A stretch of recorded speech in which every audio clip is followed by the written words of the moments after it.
The Samuel earned the Michelin star in just 4 months with a bold, unique approach to crafting Michelin dishes. Today I'll sit down with the chef behind the restaurant, trying to uncover if their unique approach might just be the key to their fast Michelin success. And along the way, I'll search for answers to what really makes the Samuel a luxurious dining experience. Michelin magic, where the stars reside. A stage of flavors, a tale amplified.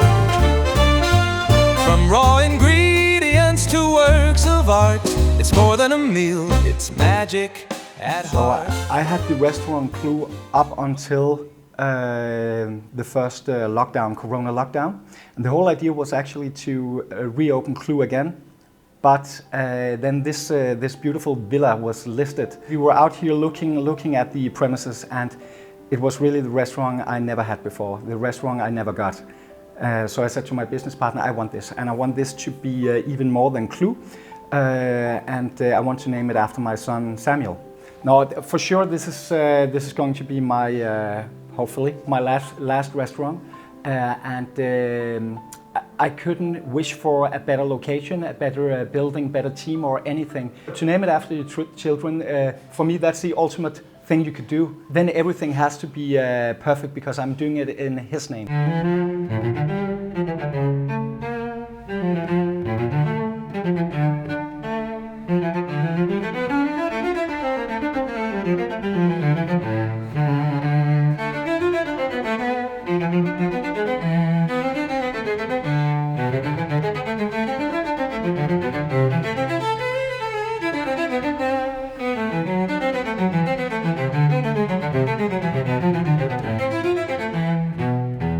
Are you up for a challenge? Definitely. Cool. If I gave you a mystery box with 3 completely random ingredients, say sardines, licorice, and marshmallows. And marshmallows. Yeah. What would you make? I mean, licorice has this beautiful sweetness in the back of your mouth that goes very well with salt. So I guess these sardines could do something salt, but I would never do a dish with marshmallow, sardines, and licorice. Not here. I'm too classic in my head. But you can almost taste it. No, I can taste it. Taste it, but you wouldn't make it. It's disgusting with the fish and dessert, but. How would you describe your food philosophy?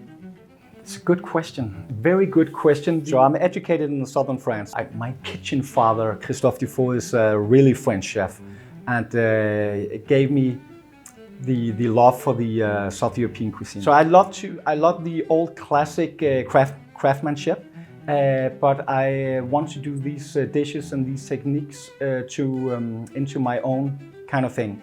So the ground pillar is the classics, and then I turn it around, and then I give it a twist. For example, we have this signature dish. It has been on for 2 years now. Every night people are going nuts over it, and it's a quenelle. And classic quenelle, it's like this farce of fish or whatever, turned with a choux d'eau, and then baked until it's soufflés, and you have this. You've been in Lyon, you know, quenelle à la lyonnaise with this special sauce on top, crayfish sauce and whatnot. I do it with langoustine, but then I do very tiny ones, small ones. I steam them instead of bake them, and then with a sauce mascarpone instead of this crayfish sauce, and a very thin waffle and beluga caviar on top, and it's under a lid. And the quenelles are classic, and it's made exactly the same way as you do it the classic way, but just in my way.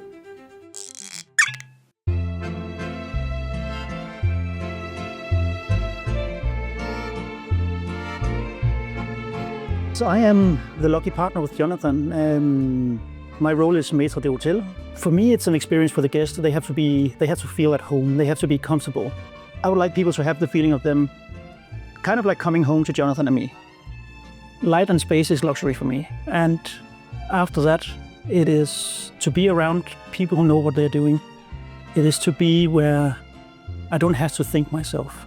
Just the feeling of being taken care of without having to tell what you like. That's probably the most luxurious thing That and staying at home with the kids. I read somewhere that you and Jonathan are also quite good friends. We're actually not, as we say, we're not friends anymore. We're more like family. It's a funny thing. He has loads of brothers and sisters, and I'm like an only child, so I have to get used to this brother situation stuff. But it is family. I think he's probably one of the persons in my life that means the most to me.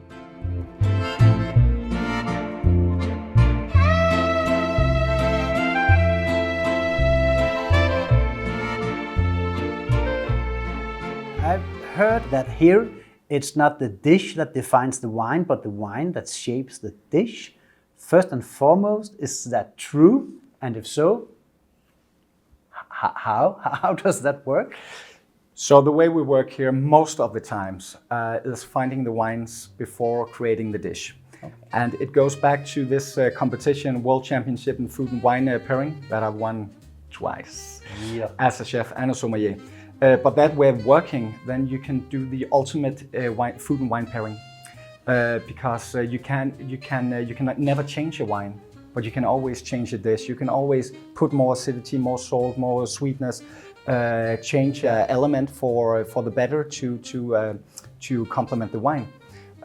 So in that way, when you start with the wine, you can create the ultimate dish. So of course I have like key elements I want to do. Let's just say, for example, a turbot dish. So I have the turbot, but I know that it needs like citrus elements or herby elements to go, or even smoky elements to go with, for example, a beautiful white Burgundy wine or something. That's a very easy pairing, but just to get you an idea. Yeah. And was that a eureka moment for you that you could do it the other way around than traditional? But again, it was this competition who started all this, and when I entered that, I had to do something different.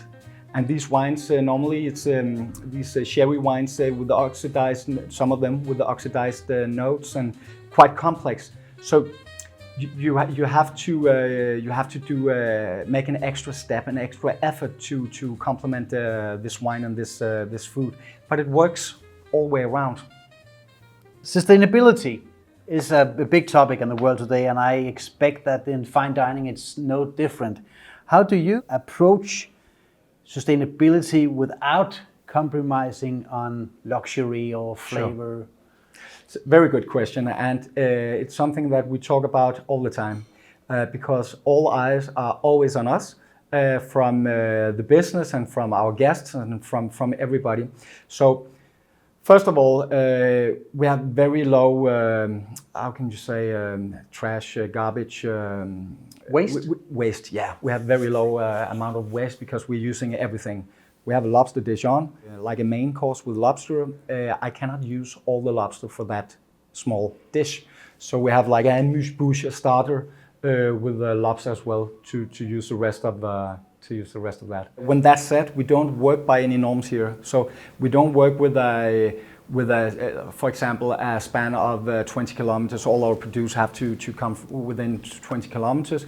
We use Danish produce as much as we can, but I use lemons as well. And I mean, lemons from the Amalfi Coast just taste better than lemon from somewhere here in a greenhouse. Yeah.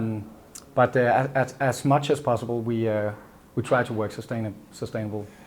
Raise your glass, let it shine, let the music play, feel the fish, taste the time, let it take you away. It's a kiss upon your lips, a dream we can't explain, pure delight, liquid light, champagne. Well, one of the biggest collections in the world of Dom Pérignon is just down here in the cellar. Spanning with, of course, normal P1, P2, P3 from 64 until now. What role does champagne play in this restaurant? You drink champagne when you celebrate. You drink champagne when you're happy and when you have something special. And evening here should be special. We even have guests traveling to come here for drinking the bottles that they are not able to get anywhere else or purchase for themselves. Why Dom Pérignon? Why not? I mean, first of all, Dom Pérignon is very historical, very interesting.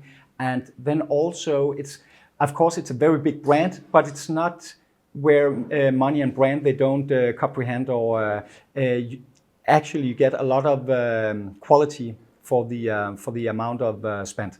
To be able as well to serve the old champagnes. Old champagnes are fun. Normally when you age champagne and it becomes more than 20 years old, it gets this like almost corn yellow color. Yeah. Of course the mousse, it falls, the bubbles fall a little bit. But then you get these roasted, beautiful roasted notes, a little bit of like these fall apple notes. You could talk about champagne all day. I can drink it all day.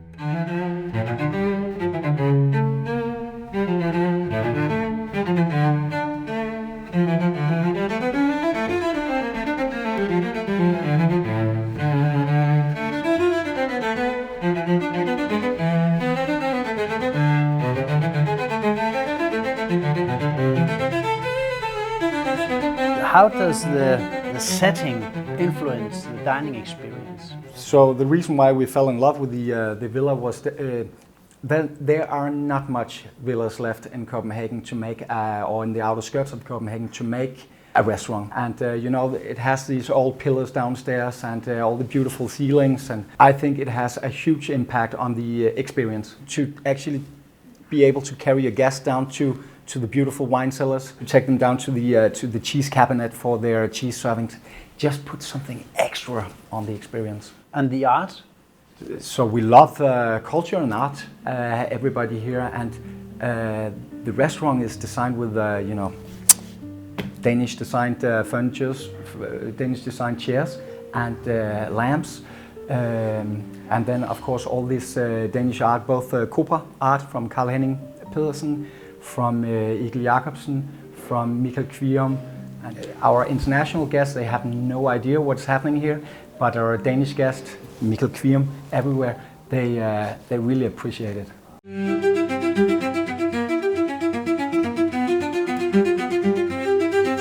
A dish always has like a starting point, and then it evolves over days, weeks, even months. Whenever we have time, we want to put an extra element of excellence or even more craftsmanship on the dish. It wouldn't be interesting in working with something that didn't evolve. I mean, the fun part is to make it better all the time. And when we reach a point where we don't change the dish anymore, probably it's time to start a new one.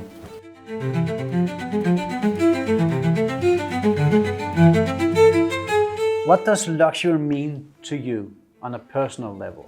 I guess time probably is the most luxurious thing that you can have, and also at the dining table to have a good, pleasant time. We don't want people to wait for the next dish, but we always say when people are seated that it's their evening. If they need a break, if they want a faster pace or slower pace, it's really up to them. But to just lean back and enjoy that is probably the most luxurious thing that can happen. And then on top of that, of course, best produce, best wine, all that. But you would really expect that in a place like this, anyways. And then, of course, the homey feeling. For like 20, 30 years ago, when you went to a Michelin restaurant, it was almost so stiff that you felt uncomfortable sitting there. But to have a restaurant where we can like be not familiar, but friendly with our guests, for them to feel relaxed and comfortable is very important.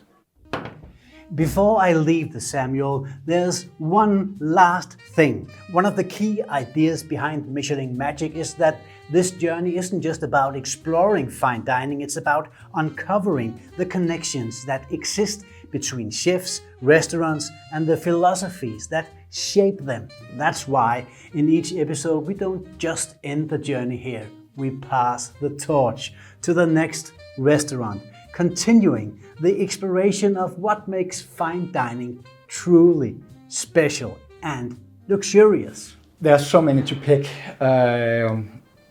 both because they're good people and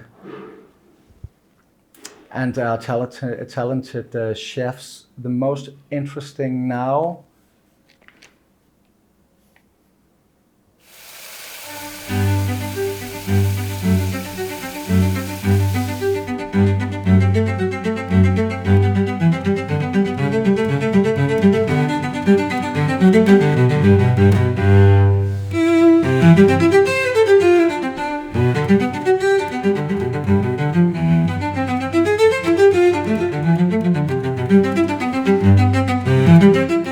lot of times when you go to a Michelin restaurant, you get 40 dishes and you won't remember half of them. I try to make like yummy food, like a comfortable experience when dining. I want them to like all the dishes equally. I don't want them to be surprised by something crazy. I want them to have the same experience with all the dishes. And I hope that's what they remember, that the starter and the dessert and the main was equally like yummy. So, after stepping inside the Samuel, speaking with Jonathan and uncovering the philosophy behind this restaurant, what have I learned? Did the Samuel break the mold by earning a Michelin star in just 4 months? Absolutely, but not by chasing trends. Instead, through precision, balance, and a relentless drive for refinement. And that drive extends beyond the kitchen. At the Samuel, balance isn't just found on the plate, it's also found in the glass. Here, wine isn't an afterthought chosen to complement a finished dish. Instead, it plays a defining role from the very beginning. A great bottle isn't just paired with the food, it inspires it. Its structure, depth and character sets the direction for flavors, textures and techniques, shaping a dish that feels like a natural extension of what's served alongside it. The journey of Michelin Magic and this channel started with one question. Why does fine dining feel so goddamn luxurious? At the Samuel, luxury isn't about being over the top, it's about balance. Balance between food and wine, between kitchen and service, between past and present, and between friends and family. It's about making choices not to impress, but to leave an impression. And that might be the real answer. Luxury isn't a thing, it's a feeling. And at the Samuel, you don't just taste it, you experience it. So is a Samuel success skill, vision, or something deeper? It's all of it. It's experience sharpened into something deeply personal. It's an understanding that true luxury isn't just about what's on the plate, it's about how the entire experience makes you feel. And that's what makes the Samuel a truly luxurious experience. See you next time. Bye. If you had to choose the next restaurant for this Michelin Magic Show, the next chef whose story should be told, who would you pick and why? I would love to pass this either to Nicola Fanetti or to Mikkel Mårbjerg. Mikkel Mårbjerg was, he had 2 stars previously when he was young, then he chose to close to like take care of his family and whatnot. And he has just opened Vin in Copenhagen or in Nordhavn and are probably opening something more soon. Nicola, he's an Italian-born chef located in Denmark. He had Brace before. That was not given a star, but definitely deserved it, and is doing Masseria now.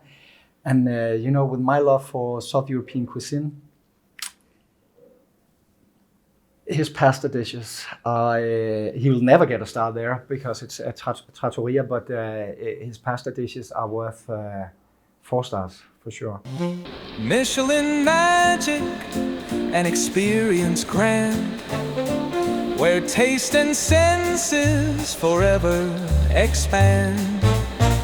From kitchen's flame to table's glow, Michelin magic, the star of the show.